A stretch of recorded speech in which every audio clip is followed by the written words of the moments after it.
안녕하세요. 즐거운 책방입니다. 네, 오늘 소개해드릴 책은요. 마음이 움직이는 순간들이라는 책이에요. 마음이 움직이는 순간들.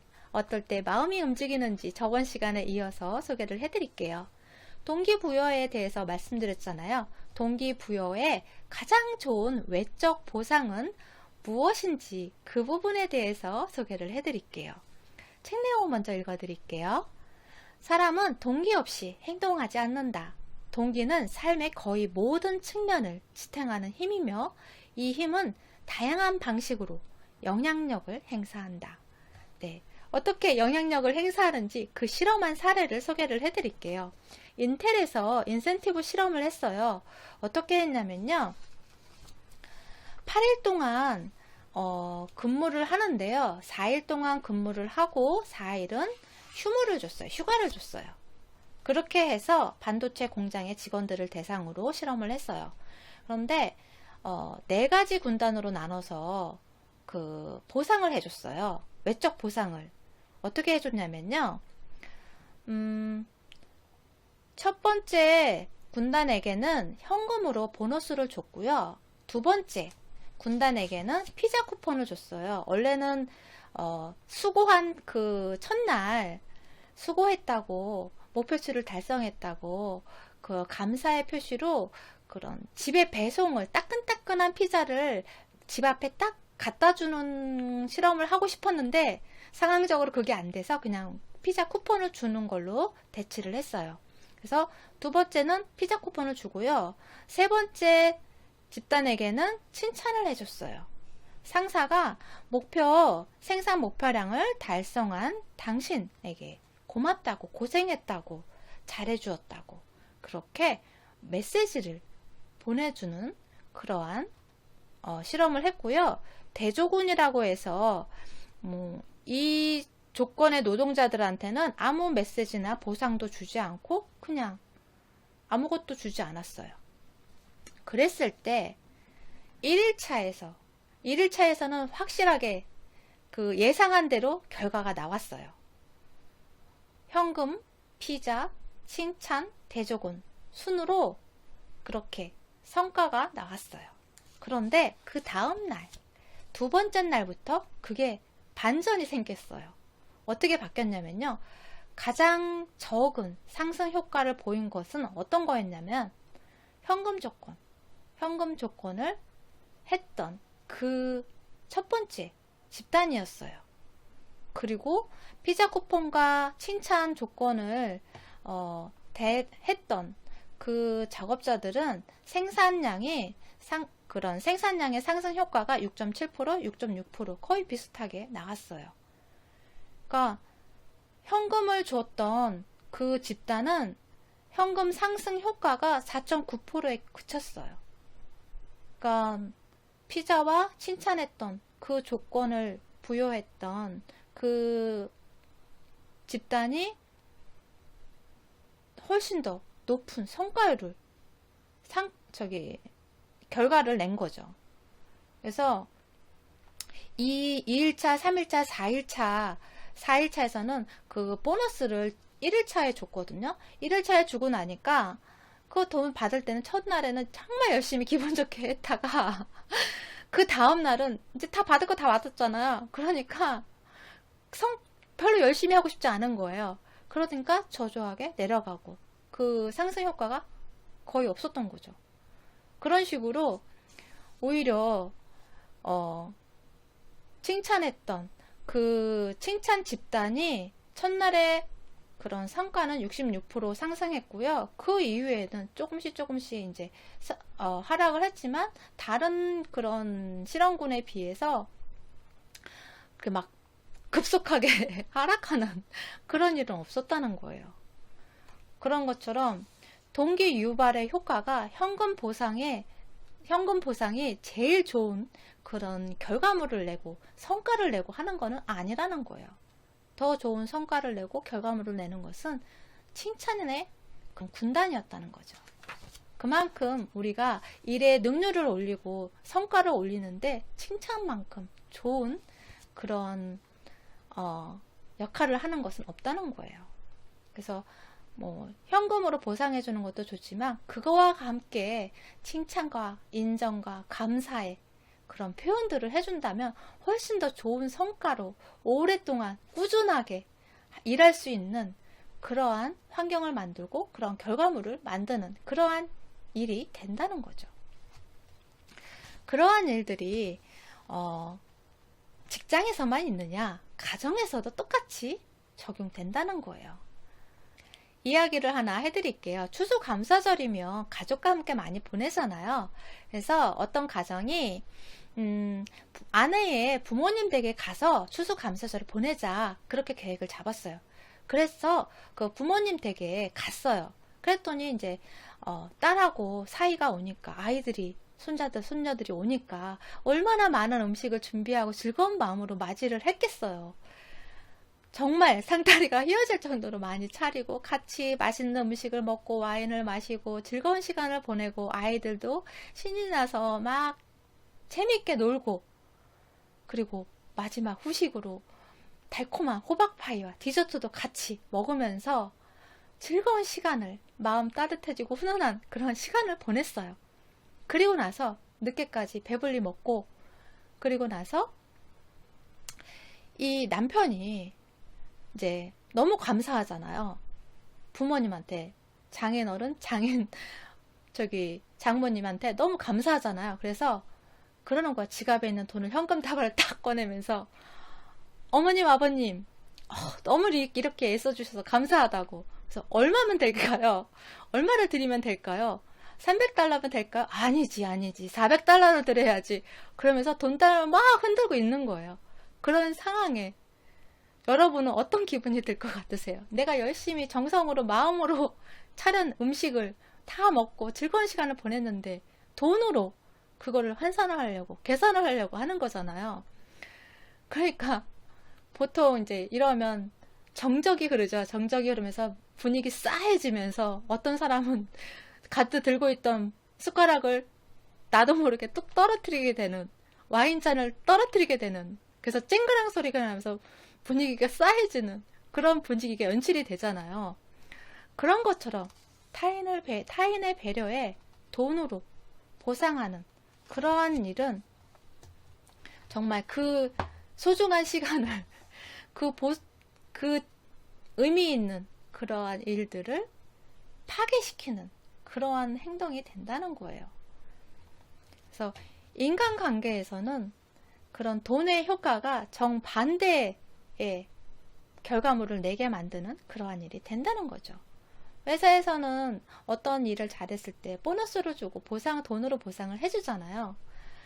그런데 그래서 어느 정도의 성과가 나오고 그러잖아요. 그런데 인간관계에서는 정반대로 된다는 거예요.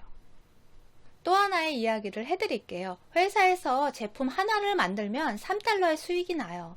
그런데 이 3달러의 수익이 나는 거를 가지고 1달러는 직원한테 주고요. 2달러는 회사가 가지고 있어요.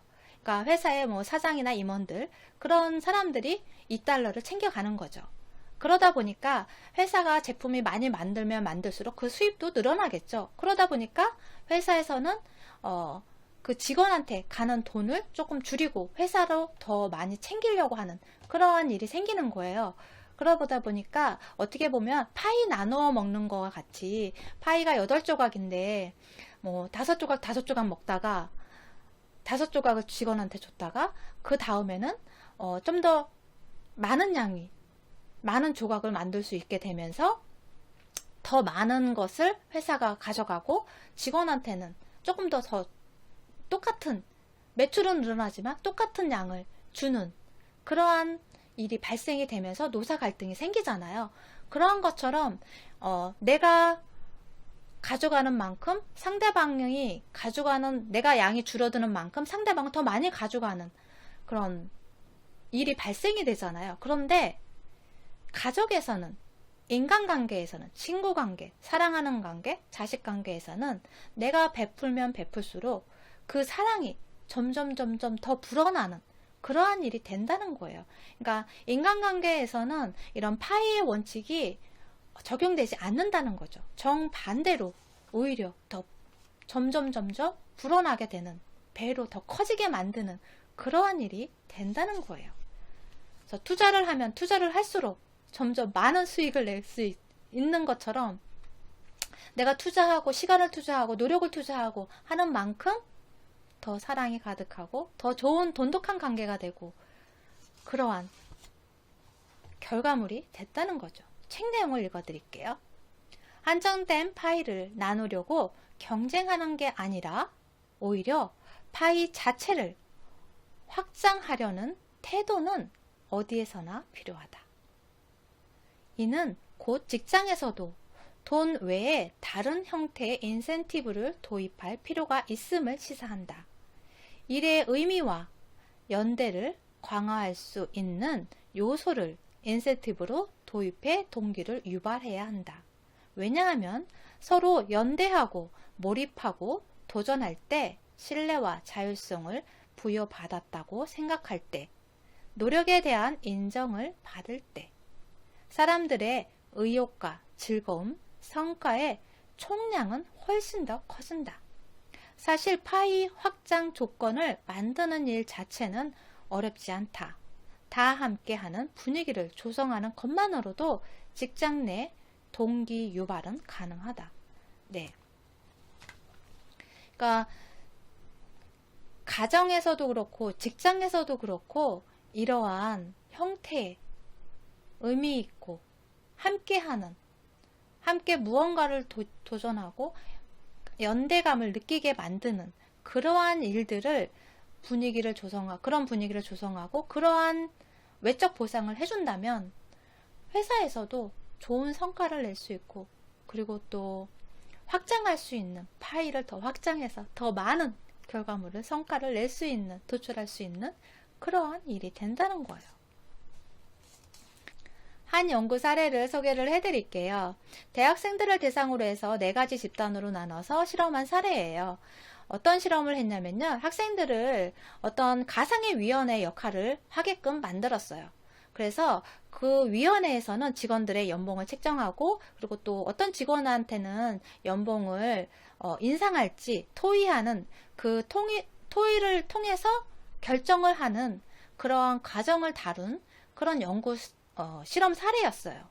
그런데 이 실험할 때 4가지 집단으로 나눠서 실험을 했는데요. 거기에 각 조마다 조력자를 투입을 시켰어요. 근데 이 조력자는 어느 정도의 결정권을 가지고 있는 조력자인데 이 사람이 배우였어요. 그래서 그 역할에 맞는 연기를 한 거죠. 그래서 한 A의 집단의 조력자는 열정적인 리더로 그렇게 그 조력자를 투입을 시켰고요. B 집단에서는 온화하고 차분하게 팀을 이끄는 그런 조력자였어요. C의 집단에서는 강압적이고 불같은 성질을 가진 그런 리더의 역할을 가진 조력자였어요. D 집단에서는 우울하고 무기력한 태도로 임하는 그런 조력자를 투입을 시켰어요. 그랬을 때 그 결과, 그 학생들이 토의를 해서 결과하는 그런 과정들이 있죠. 과정들이고 그런 결정을 하는 그러한 부분에 있어서 온화했던 A 집단과 B 집단, 그 집단은 그 부정적인 태도를 보였던 C 집단과 D 집단보다 현명한 해결책을 더 많이 끌어냈고요. 팀원들 간의 충돌도 적었고 직원들의 급여 인상 또한 공정한 과정을 통해서 결정하는 그런 결과물을 냈어요. 그러니까 리더의 역할이 이만큼 중요하고 어떠한 모습으로 리더를 이끌어가느냐, 분위기를 조성하느냐에 따라서 그런 결과물도, 그런 과정들도 달라질 수 있다는 거죠. 이 실험에서도 알 수 있듯이 긍정적인 그런 사회적 힘이 어떠한 결과물을 내는지, 부정적인 그런 역할들이 얼마나 큰 악영향을 미치는지 알 수 있잖아요.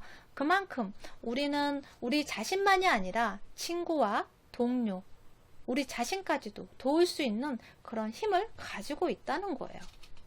그런 큰 힘을 가지고 있고 좋은 관계로 그 다음에 성과를 더 좋게 만드는 그런 힘을 가지고 있다는 거죠. 이 책의 에필로그에 있는 책 내용을 읽어드릴게요. 세상의 모든 동기 유발 요소 중 가장 흔히 사용되는 돈은 통설과는 달리 효과적이지 않았습니다. 오히려 돈은 종종 동기를 저해합니다. 사람의 동기를 끌어올리는 방법은 다양하고 복잡하겠지만 동기를 저해하거나 파괴하는 방법은 간단하고 명확합니다. 그의 일을 무시하거나 묵살하면 됩니다. 사람에게는 누구나 인정, 주인의식, 성취감에 대한 욕구가 있습니다. 장기적 헌신을 통해 안정감을 얻고 같은 목적의식을 타인과 공유하고 싶은 욕구도 있지요. 그리고 우리는 무엇보다 의미 같은 무형의 힘에 영향받고 동기를 부여받습니다. 우리는 사후에도 우리의 노력과 삶이 기억되길 원합니다. 왜일까요? 불멸에 대한 욕망은 일견 비합리적으로 보이지만 이는 분명 사람들의 삶을 이끄는 거대한 동기입니다. 자신과 타인의 동기를 유발하고자 한다면 연대감과 의미는 필수 조건입니다. 여기서 의미는 반드시 개인의 행복과 일치되지는 않습니다. 세상에서 가장 강력한 동기 유발 요인은 연대감입니다. 네. 연대감이라는 것이 서로 같은 마음을 느낀다는 그러한 뜻이잖아요. 그러한 것처럼 내가 그 사람과 서로 같은 마음을 느끼기 위해서는 또 그런 마음을 이해하고 관심 기울이고 이해하고 그리고 또 공감하고 그런 부분들이 연대감을 키우는 일이 되잖아요. 그러한 것처럼 그런 시간들을, 그런 노력들을 함께 한다면, 함께 하는 시간을 늘린다면 우리가 삶을 살아가면서 인간관계에서도 좀 더 좋은 관계로, 그리고 또 직장에서도 좀 더 좋은 성과를 낼 수 있는 그러한 일이 되겠죠. 그래서 삶을 살아가면서 이러한 연대감을 많이 형성해가고 느낄 수 있는 그러한 시간들을 많이 가지려는 노력을 한번 해보시면 어떨까 싶어요. 도움이 되셨나요? 구독과 좋아요도 부탁드릴게요. 지금까지 들어주셔서 감사합니다. 다음 시간에 또 만나요.